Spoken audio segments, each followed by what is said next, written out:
यावर सुद्धा तुम्हाला न्यूमेरिकल येण्याचे चान्सेस आहे, एक तर पोर्टल किंवा कॅन्टिलिव्हर, राईट.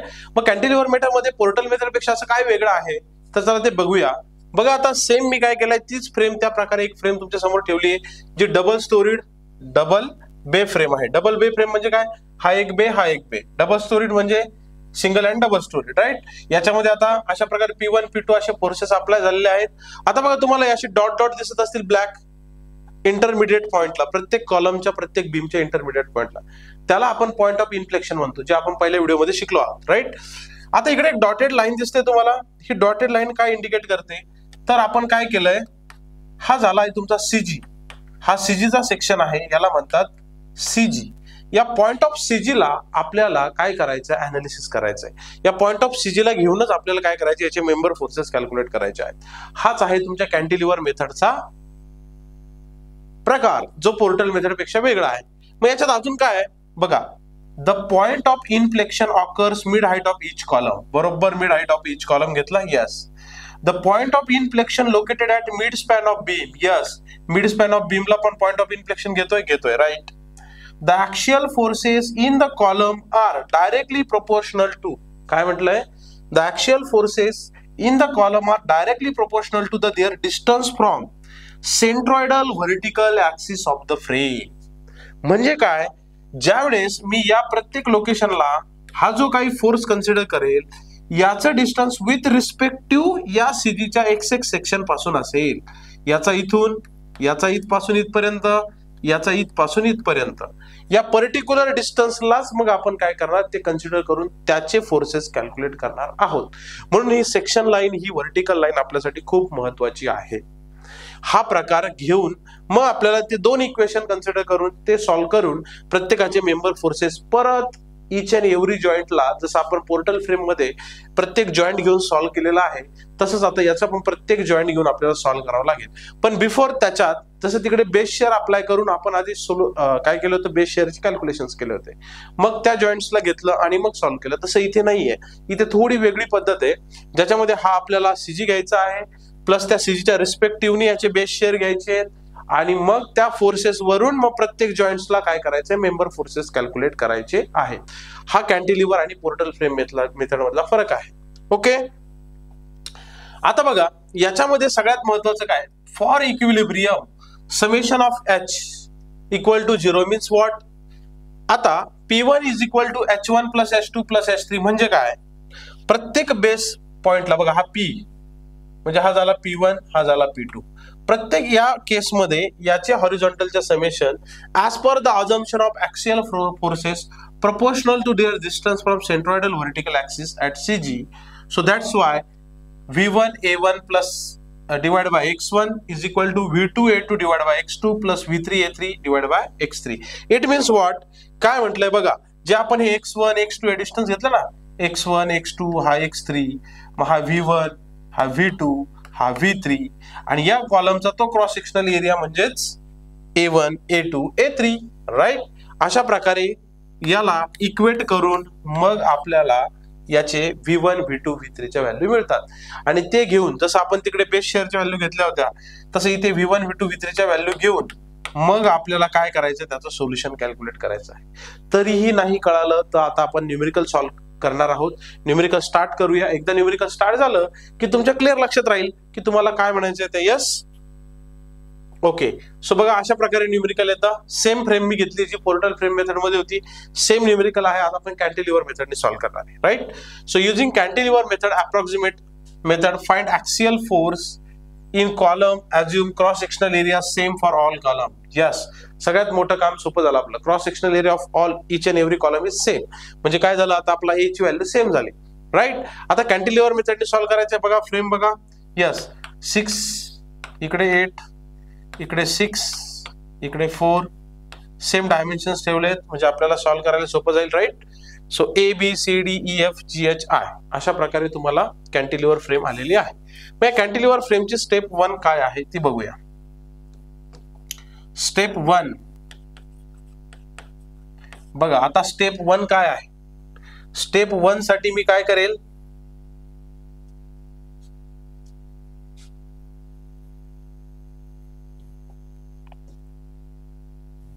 ओके, ठीक आहे. आता स्टेप 1 साठी काय बघा, स्टेप 1 साठी काय करायचं आहे, ही जी फ्रेम आहे या फ्रेमला जर आपण असं कन्सिडर केलं, इकडे बघा,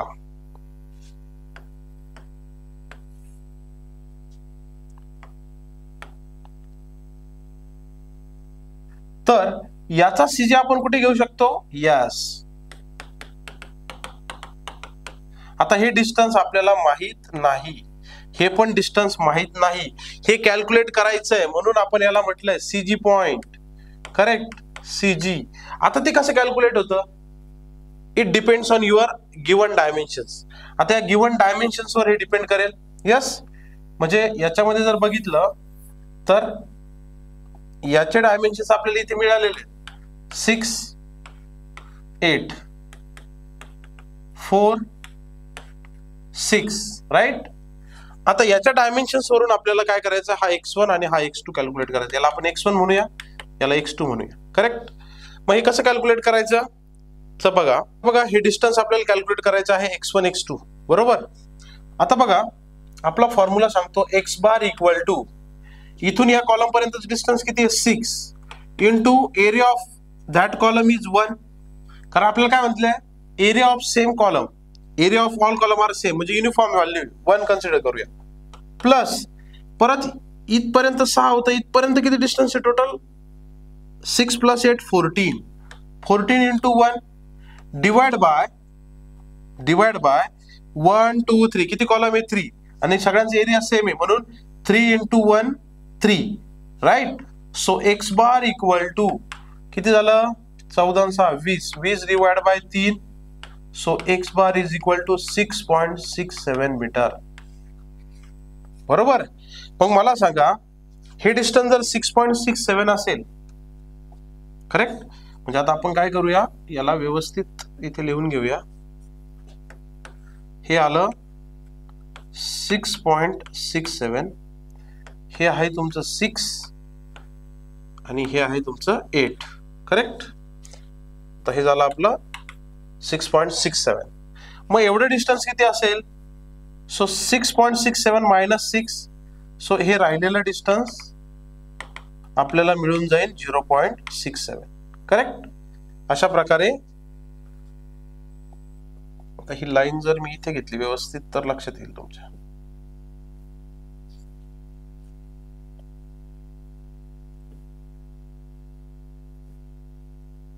ओके, अशा प्रकारे आपलं इथं आहे ही लाईन, करेक्ट. यस, एवढं झालं 0.67. ओके, आता आपल्याला इथपर्यंतचा हा डिस्टन्स मिळाला 6.67.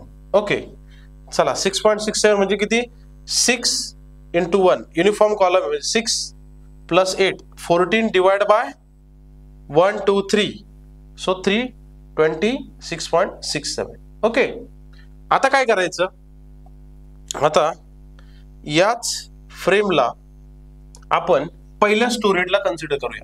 आता मी फर्स्ट स्टोरेज घेतली विथ पॉइंट ऑफ इन्फ्लेक्शन, म्हणजे काय हाफ साईज पर्यंत घेतली. किती होती हाईट, 4 6, म्हणजे इथे 2 मीटर हाईट आहे, प्रत्येक कॉलमची किती आहे, 2 मीटर हाईट आहे, करेक्ट.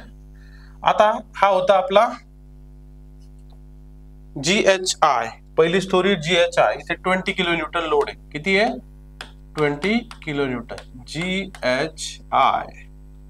मग मी याला म्हणेल VG, याला म्हणेल VH, आणि इकडे अपोजिट डायरेक्शन दाखवायचं एक शेवटचा V आहे, करेक्ट.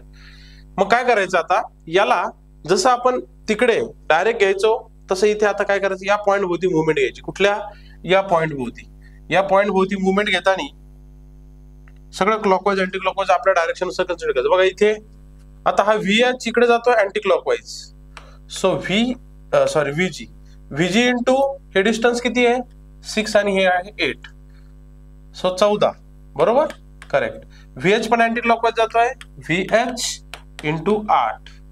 आता एकच फोर्स येतो म्हणजे 20 क्लॉकवाईज जातोय इकडे, 20 into 2 plus 20 into 2 equal to 0. मग काय झालं, -14 VG -8 VH 20 इकडे जाऊन काय होईल -40, 20 दुने 40. सगळ्यांचं मायनस मायनस साइन कॉमन घेतलं तर आपल्याला होतो 14VG plus 8VH is equal to 14. That is equation number 1. Okay. आता बघा स्टुडंट, याला मी म्हटलंय summation at movement at point VI. बरोबर, मुवमेंट आपण कुठे घेतली, VI पॉइंटला घेतली आहे. करेक्ट. आता याच्या सोबत अजून एक इक्वेशन येईल, ते आता आपल्या हा जो CG आपण काढलेला आहे ना, हा खूप महत्वाचा आहे. हा का लागतो आता कळेल तुम्हाला. 6.67 डिस्टन्स आहे. याच्यानंतर या दोघांमधलं डिस्टन्स 0.67 आहे. हे 6 आहे, हे 8 आहे. मग हे 8 आहे, तर या कॉलम पासून रिस्पेक्टिव्ह बघा आता प्रत्येकाचं डिस्टन्स. आता मला सांगा, पहिला कॉलम घेतला, पहिला कॉलम CG पासून किती डिस्टन्स वर आहे? पहिला कॉलम CG पासून किती डिस्टन्स वर आहे? 0.67. करेक्ट. मग पहिल्या कॉलमचा येणारा व्हर्टिकल शिअर काय आहे? VG. So VG divide by त्याचा त्यापासून CG पर्यंतचा डिस्टन्स किती आहे? 6.67 इक्वल टू. आता दुसरा कॉलम घेऊया VH चा. बघा VH डिवाइड बाय VH पासून CG चा डिस्टन्स किती आहे? 0.67 इक्वल टू VI. आता VI यस VI चं डायरेक्शन काही असू द्या, सेम इक्वेशन लिहायचंय. VI चं डिस्टन्स CG पासून किती आहे? जर हे टोटल 8 असेल, इथून इथपर्यंतचं 8 असेल आणि हे 0.6 त्यातनं मायनस केलं तर रिमेनिंग CG पासूनचं लास्ट कॉलमचं डिस्टन्स मिळेल. सो 8 मायनस 0.67 किती मिळालं आपल्याला? 7.33. म्हणजे हे डिस्टन्स किती मिळालं आपल्याला? हे डिस्टन्स मिळालं 7.33. ओके. यस, बघा 7.33 मिळालं आणि पहिल्या कॉलमचं इथपर्यंत 6.67. म्हणजे तुम्हाला लक्षात येईल. आता काय करायचं, आता आपण काय करूया, VH ला एक रिस्पेक्ट पॉइंट ठेवूया. VH ला याच्या विथ रिस्पेक्ट टू VG किती आहे बघा. सो VG इन बघा हे वेगळं आहे, 6.67 इज इक्वल टू VH 0.67. मग बघा VG is equal to 6.67 times VH divide by 0.67. Correct. म्हणजे जर आपण केलं तर 10 येईल, 9.99 म्हणजे 10. So VG is equal to 6.67 divide by 0.67, 9.95 times VH. बरोबर. तसंच आता हे तुम्ही म्हणाल काय कॅल्क्युलेट केलं आपल्याला, बघा ह्या इक्वेशन मध्ये ह्या व्हॅल्यू पुट करून आन्सर काढायचं आहे. हे दोन इक्वेशन तयार झाले, याला म्हणूया equation number 2 from equation 1 and 2. आता आपण काय करतोय, याला सिम्प्लिफाय करून घेतोय. बघा याच VH आणि VI ला कम्पेअर केलं तर VH upon 0.67 is equal to VI upon 7.33. So VI equal to हा 7.33 इकडे मल्टिप्लाय करा, 7.33 VH divide by 0.67. So VI equal to 7.33 भागिले 0.67. So that is 10.94 VH. बरोबर. यस. आता स्टुडंट फ्रॉम इक्वेशन 1 आता नेक्स्ट स्टेप मध्ये घेऊया. फ्रॉम इक्वेशन 1 बघा इक्वेशन 1 काय होतं आपलं, 14VG plus 8VH is equal to 40. 14VG plus 8VH is equal to 40. हे होतं equation number 1, VG and VH. आता बघा VG ला काय म्हटलंय, 9.95 टाइम्स VH, बिकॉज VH इथे पण आहे. मग VG ला VH मध्ये रिप्लेस करून टाकू, 9.95 VH.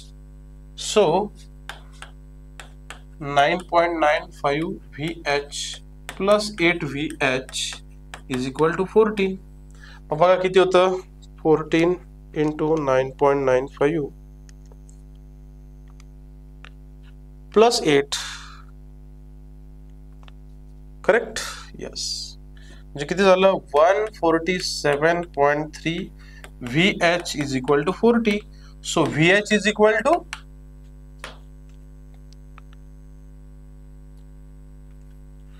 40 divided by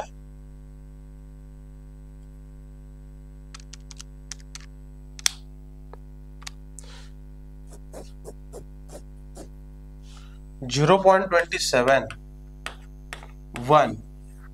kilonewton and vertical directions. आला VH? yes. VH मिळाल्यावर VG कसा मिळेल मग? बघू आता VH आणि VG चं रिलेशन काय आहे? VH and VG चं. So VG is equal to 99 VH. So VG is equal to 9.95 times VH. So VG is equal to 9.95 times 0.271. So VG is equal to 9.95 multiply 0.271. 2.69. 2.69 kilonewton vertical. आता राहिला तिसरा कोण राहिला? Yes VI. VI चं relation काय? VI is equal to 10.94 VH.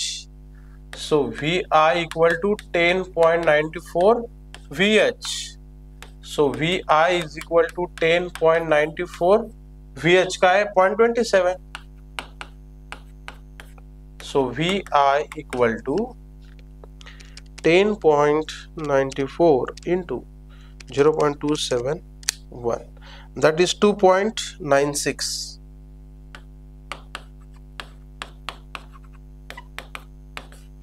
Yes.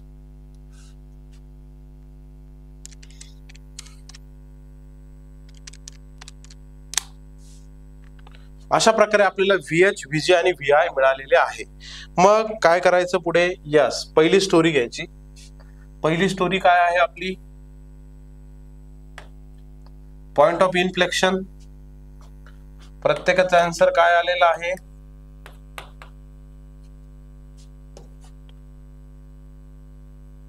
VG, VH, VH 2.GHI 2.69 0.27 2.96 2.69 0.27 2.96. Correct? Yes. आता इकडे आपलं किती आहे? पहिला 20 किलोन्यूटन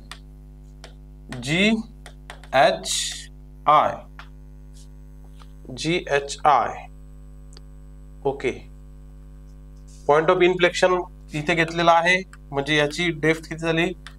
2 मीटर 2 मीटर 2 मीटर. आता काय करायचं स्टुडंट? बघा, याच्या आधी काय केलं होतं आपण? पोर्टल फ्रेम मेथड मध्ये आपल्याला बेस शिअरच्या हॉरिझॉन्टल व्हॅल्यू मिळाल्या होत्या, त्याच्यावरनं आपण व्हर्टिकल काढल्या, बाकीच्या काढल्या. आता कॅन्टिलिव्हर मेथड मध्ये काय झालं? आपल्याला बेसला व्हर्टिकल व्हॅल्यू मिळून गेल्या, आता याच्यावरून आपण हॉरिझॉन्टल आणि बाकीचे व्हॅल्यू काढणार. यस, बस एवढंच करायचं. मग आता परत याला काय करायचं? प्रत्येक पॉइंटला पॉइंट ऑफ इन्फ्लेक्शन कन्सिडर करायचं. कसं? बघा इकडे याचा पॉइंट ऑफ इन्फ्लेक्शन, याचा पॉइंट ऑफ इन्फ्लेक्शन, हा मधला जॉईंट आहे, याचा point of inflection, point of inflection, point of inflection आणि शेवटचा पॉइंट ऑफ इन्फ्लेक्शन. यस, बघा इथे काय होईल आता? 2.69 हा हॉरिझॉन्टल म्हणूया याला H1 H2 H3. आता इथे H1 2H1 H3 असं नाही म्हणायचं, ते पोर्टल मेथड मध्ये ते आपण त्यावेळेस ह्या व्हॅल्यू नाही काढत, त्यावेळेस आपण याची व्हॅल्यू काढतो. इथे आता याला हॉरिझॉन्टल H1 H2 H3, खालच्या स्टोरेज आल्यावर H4 H5 H6 होईल. Okay okay. आता इकडे बघूया, इकडे आहे ऑलरेडी 20. इकडे एक दाखवूया, इकडे एक दाखवूया, हा इकडे दाखवूया, हा इकडे दाखवूया. मग या दोघांना म्हणूया, जो हॉरिझॉन्टल जातो त्याला म्हणूया F1, हा F2, हा पण F2. हा इकडे जाणारा आणि इकडे जाणारा होईल F3, हा इकडे जाणारा आणि इकडे जाणारा होईल F4. F4 दोघांकडे पण सेम आहे, राईट? ओके. अशा प्रकारे आता काय झालं आपलं? प्रत्येक याला पॉइंट ऑफ इन्फ्लेक्शन घेऊन डिस्टन्स झालेला आहे. हा 2 आहे, हा 3 आहे, हा पण 3 आहे, हा इकडे जाऊन 4 होतो, हा 4 होतो, हा 2, हा 2, राईट. अशा प्रकारे आता प्रत्येक जॉईंट्स लिहून काढूया, म्हणजे आपल्याला पुढे जाऊन लक्षात येईल. GHI. ओके स्टुडंट, चला पहिला जॉईंट घेऊया G. पहिला जॉईंट घेऊया G. बघा G जॉईंट असा आहे, यस. इकडे 20 किलो न्यूटन आहे, इकडे आहे 2.69 आहे, इकडे आहे H1, यस. इकडे मी म्हटलंय as per the notations F1 F2. Okay, याला म्हटलंय मी F1, याला म्हटलंय मी F2. हा डिस्टन्स आहे 3, हा आहे 2. ओके, चला आता पॉइंट G ला घेऊया. परत आपल्याला तेच चालू करायचं आहे. Summation F of X, summation F of Y. Summation F of X is equal to 0. Summation of X म्हणजे 20 प्लस मध्ये येईल minus F1 minus H1 equal to 0. Summation F of Y equal to 0. बघा वर जाणारा 2.69 minus sorry F2 पण वर जातोय 0. So F2 equal to minus 2.69. F2 चा आन्सर आला मायनस 2.69. करेक्ट. Okay, minus 2.69. म्हणजे जर आपण बघितलं तर प्रत्येकाचा येणारा आन्सर काय 2.69, F2 2.69. Okay, yes.